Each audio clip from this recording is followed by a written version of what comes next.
কালো জাদু নিয়ে যত গল্প পড়ি কিংবা শুনি, ততই আমার আপনজনের উপর থেকে বিশ্বাস যেন উঠেই যাচ্ছে। আজকের গল্পটা ঠিক সেরকমই একটা গল্প। জিন ভূতের রাজ্যে তোমাকে স্বাগতম। আমি মাইশাস টাইনি ওয়ার্ল্ড। আজকের গল্পটা শুরু করা যাক। আমি ওসমান, ময়মনসিংহের প্রত্যন্ত গ্রামের এক প্রভাবশালীর ছেলে। আমার বাবা সে এলাকার একজন মাননীয় ব্যক্তি ছিলেন। পরিবারে আমার আব্বু আম্মু ছাড়া আর কেউ নেই। ছোট থেকে আমি মায়ের আদর যত্ন এবং বাবার কড়া শাসনে বড় হয়েছি। বাবা সবসময় আমাকে একটা কথা বলতেন, আমার যত সহায় সম্পদ আছে এই সবই তোমার, কিন্তু যে সম্মান এবং মর্যাদা আমি অর্জন করেছি এটা তোমার না। এই সম্মান এবং মর্যাদা তোমাকে ধরে রাখতে হবে। এমন কোনো কাজ করবে না যাতে তোমার সম্মানে ঠুঙ্গো পরিমাণও দাগ লাগে। বাবার এইসব বড় বড় কথা আমি কখনোই বুঝতাম না, কারণ তখন আমি ছিলাম একটা দুরন্ত বালক। হেসে খেলে খুব ভালো দিন কাটছিল আমার। আমাদের গ্রাম থেকে কয়েকটা গ্রাম পরেই ছিল আমার বড় চাচার বাড়ি। যদিও তারা আমাদের মতো স্বাবলম্বী ছিল না, কিন্তু চাচি আমাকে যথেষ্ট আদর করতেন। তাই মাঝে মধ্যে আমি ওদের ওখানে বেড়াতে যেতাম। এমনই একদিন চাচার বাড়িতে বেড়াতে আসি। চাচি জানালো চাচা বাসায় নেই, জরুরি কাজে শহরে গেছেন। তাই সেদিন ওখানেই থেকে যাই। কিন্তু মাঝরাতে হঠাৎ করে আমার ঘুম ভেঙে যায়। লক্ষ্য করলাম কেউ দ্রুত দরজা দিয়ে বের হয়ে গেল। কাপড় দেখে আমার চাচির মতো মনে হলেও সেদিকে পাত্তা দিলাম না, কারণ কোনোভাবে আমার বৃদ্ধ আঙ্গুলটা কেটে গিয়েছিল এবং সেখান থেকে রক্ত পড়ছিল। কোনো রকম একটা কাপড় দিয়ে আঙ্গুলটা বেঁধে বাইরে গিয়ে দেখলাম কেউ নেই। তাই দরজা দিয়ে সেভাবে ঘুমিয়ে পড়লাম। পরদিন চাচিকে এ বিষয়ে জিজ্ঞেস করলে উনি জানালেন, আমি কেন এত রাতে তোমার ঘরে যাব? তুমি হয়তো ঘুমের ঘুরে ভুল দেখেছ, আর তোমার হাত হয়তো কোথাও খোঁচা লেগে কেটে গেছে। বাদ দেও ওইসব কথা। তোমার জন্য আমি পায়েস রান্না করেছি, হাত মুখ ধুয়ে খেতে আসো। বিষয়টা নিয়ে আমি তেমন ভাবলাম না। সেদিন বিকাল পর্যন্ত তাদের সাথে সময় কাটিয়ে বাড়িতে চলে আসলাম। কিন্তু এবার আসার সময় একটা জিনিস লক্ষ্য করলাম। চাচি তাদের বাড়ির রাস্তায় দাঁড়িয়ে আমাকে দেখছিলেন এবং কেমন একটা অদ্ভুত চাউনি দিচ্ছিলেন। এমনটা আগে কখনো করেননি চাচি। চাচার সাথেও আর দেখা হয়নি। উনি তখনও শহর থেকে ফিরেননি। সে যাই হোক, বাড়িতে এসে গোসল সেরে আমি রাতের খাবার খেতে গেলাম। তবে কিছুই খাবার মুখে নিতে পারলাম না, কারণ পেট একদম ভরা। পানিটুকু খাওয়ার মতো জায়গা নাই। কিন্তু আমি সেই দুপুরে চাচিদের বাসায় দুধ কলার ভাত খেয়েছিলাম। এরপর আর কিছুই খাইনি। তাহলে এখনো কিভাবে পেট ভরা? এসব ভাবতে ভাবতে হাত মুখ ধুতে চলে গেলাম। কিছুক্ষণ এপাশ ওপাশ করতে ঘুম চলে আসলো। ফজরের কিছুক্ষণ আগে আম্মুর ডাকে আমার ঘুম ভাঙলো। আম্মু নামাজের জন্য ডাকছেন। আম্মু প্রতিদিনই এটা করে। ঘুম ঘুম চোখে তাকিয়ে দেখলাম আমার ঘরটা কেমন ধোঁয়ায় ভরা এবং আগরবাতির গন্ধ ছড়িয়ে আছে চারদিকে। আর ঘরের মেঝেতে কিছু একটা রাখা। ঘুম কাটিয়ে উঠতে সব কিছু স্বাভাবিক হয়ে গেল। কোথাও কিচ্ছু নেই। আম্মু তখনও ডেকেই যাচ্ছেন। নামাজ পড়ে আম্মুর সাথে বাগানে হাঁটতে হাঁটতে দিনটা শুরু করলাম। সারাদিন বেশ ভালোই কাটলো, কিন্তু তেমন কিছুই খেতে পারলাম না।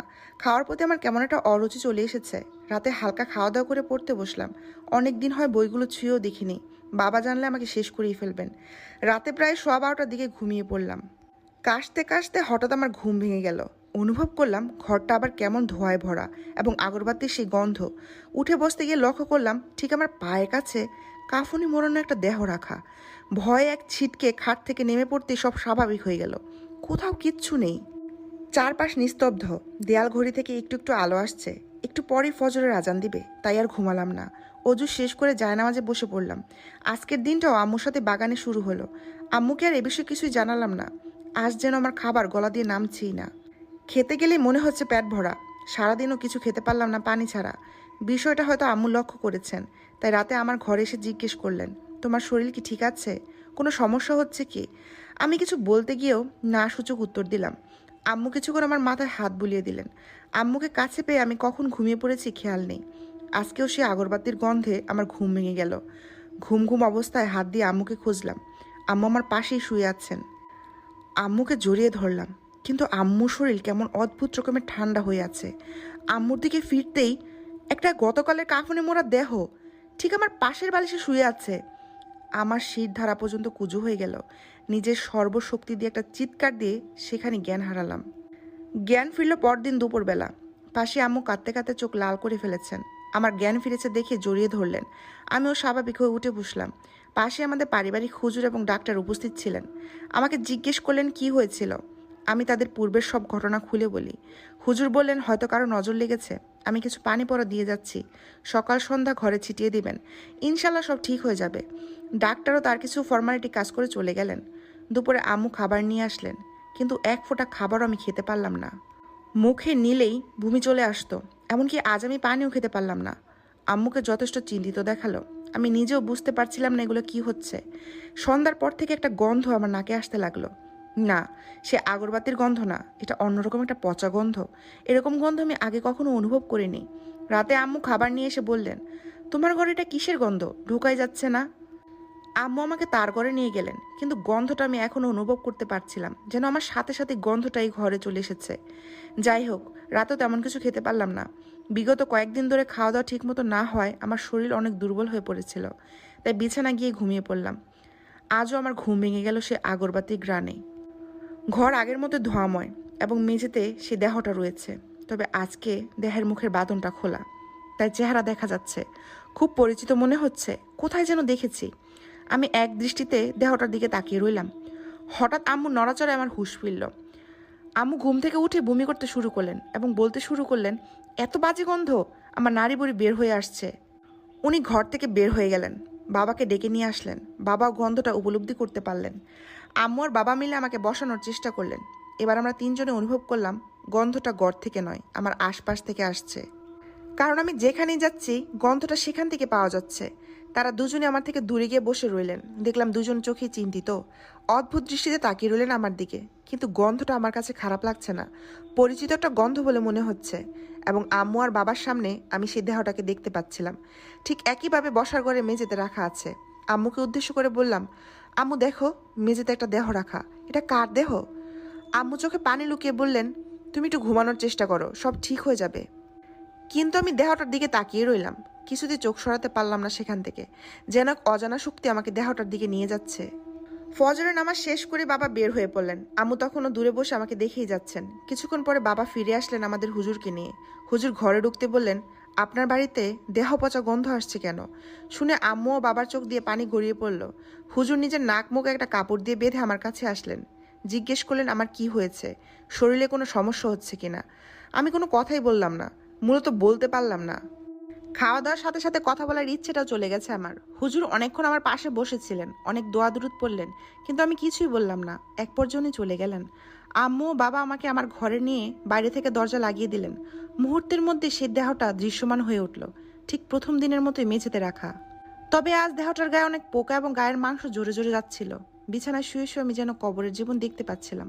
ঘুটঘুটে অন্ধকার একটা রুম, পাশে কাফনে মোড়ানো দেহ, আর সারা ঘরে সেই দেহ পচা গন্ধ। আমার নিজের অবস্থা এই দেহটার মতোই। বিগত কয়েকদিন ধরে খাওয়া দাওয়া বন্ধ, পানি পর্যন্ত খেতে পাচ্ছি না। শরীর একদম শুকিয়ে গেছে, শরীরের অনেক জায়গায় খুব চুলকাচ্ছে। মনে হচ্ছে যেন একদল পোকা আমার শরীর খাচ্ছে। আবার শরীর থেকে সে অদ্ভুত পচা গন্ধও আসছে। আম্মু বাবাও কাছে আসতে পারছে না। আমি যেন জীবন্ত একটা দেহ হয়ে আছি। বিকালে বাবা আমার ঘরে আসলেন, আমাকে দেখি তার চোখে পানি ভরে গেল। ততক্ষণে আমি যেন মৃতপ্রায় হয়ে গিয়েছি। কোনো অনুভূতি কাজ করছিল না আমার মধ্যে। একদম দেহের মতো সোজা হয়ে অপলক দৃষ্টিতে তাকিয়ে আছি। আমার সাথে শুয়ে আছে সে দেহটা। দেহটার অবস্থা আরও খারাপ। তার মুখের বিভিন্ন জায়গা থেকে মাংস জড়ে গিয়ে হাড় বের হয়ে গেছে। চোখগুলো পোকা খেয়ে ফেলেছে এবং পচা গন্ধটা তীব্র থেকে তীব্রতর হয়ে গেছে। লাশটা যেন আমারই প্রতিবিম্ব, কারণ ধীরে ধীরে আমিও তার মতো হয়ে যাচ্ছি। বাবা আর কিছু বললেন না, কাঁদতে কাঁদতে বের হয়ে গেলেন। সন্ধ্যার পর হুজুর আবার আমাদের বাসায় আসলেন। আমার অবস্থা দেখে বাবাকে বললেন, কেউ খুব খারাপভাবে আপনাদের ক্ষতি করতে চাইছে।